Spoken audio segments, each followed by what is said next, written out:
travaille sur ta boîte et pas dans ta boîte. Je l'ai mis parce que moi, c'est un conseil qui m'a été... ça a été un déclic pour moi. Pour moi, c'est un conseil qui est énorme.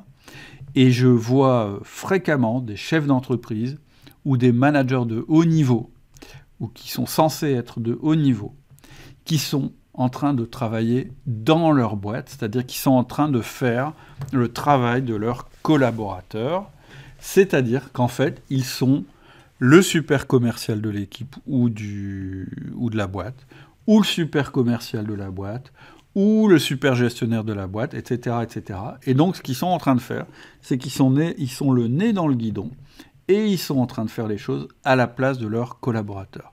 Et pendant qu'ils font ça, ça leur évite peut-être de se poser des grandes questions, mais des questions qui sont nécessaires. C'est-à-dire que dans une boîte ou dans une équipe, le rôle du manager ou du boss, c'est vraiment le rôle à la fois de la personne qui tient le gouvernail, mais aussi le rôle de la vigie. C'est-à-dire que si tu es dans la cale en train de ramer avec les rameurs, eh ben, tu ne verras pas que tu es en train de t'échouer ou tu es en train de prendre un iceberg ou que ton navire est complètement dans la mauvaise direction. Et donc, travailler sur sa boîte, qu'est-ce que ça veut dire ? Ça veut dire ne plus être le maillon faible du développement de notre boîte. Trop souvent, quand la boîte atteint une certaine taille, le dirigeant a du mal à prendre du recul, il a du mal à se rendre compte qu'en fait, c'est lui qui limite la croissance de sa boîte.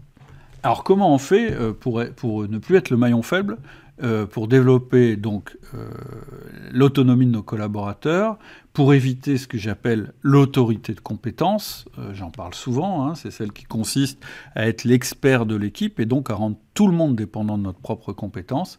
Et donc comment on fait pour avoir le plus grand effet de levier, celui d'avoir du recul ? La réponse est dans la question, il faut prendre du recul. Mais qu'est-ce que ça veut dire prendre du recul ?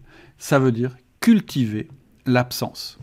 C'est ce que j'avais dit dans la loi numéro 2, c'est que moins tu es présent auprès de tes collaborateurs, plus tu as une capacité à être intense quand tu es présent avec eux. Et donc, cultiver l'absence, ça n'a que des vertus, et entre autres, celle de t'encourager sur le fait de travailler sur ta boîte et pas dans ta boîte. C'est-à-dire que plus tu vas être absent, évidemment, il faut quand même avoir des rituels. C'est pour ça que dans le système outil du manager, on s'appuie beaucoup sur des rituels avec nos collaborateurs, parce qu'à un moment, il ne faut quand même pas oublier le contact avec nos collaborateurs. Mais plus tu vas avoir cette capacité à prendre du recul, à t'éloigner de ta boîte, plus tu vas lui rendre service, parce que plus tu vas avoir des idées pour la développer, etc., etc.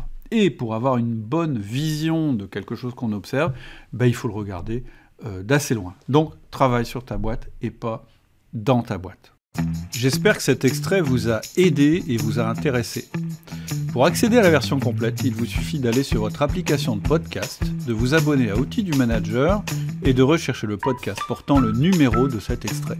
À tout de suite.